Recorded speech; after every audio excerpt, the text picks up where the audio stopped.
Hi guys, this is Kushbu and welcome to Algorithms Made Easy.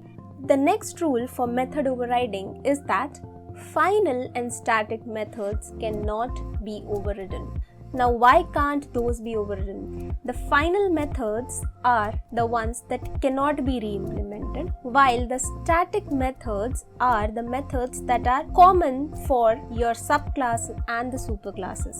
And so you will have the same implementation of that static method throughout in your subclasses and superclasses.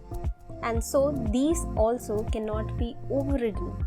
Let's go and see the examples for these. We'll take the same example of our animal class, the dog class and the cat class. Now let's go and make one of these methods as final. As soon as I'm making this as final, I'm going to get a compile time error saying that says cannot override the says method in this animal class because this overridden method is a final method.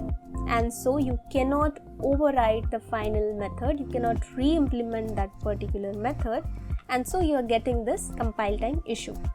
Now what about static methods? Static methods are valid throughout your superclasses and subclasses, and so those cannot be overridden as well. But there is one thing related to static method that we'll see in the further videos. So stay tuned and keep watching.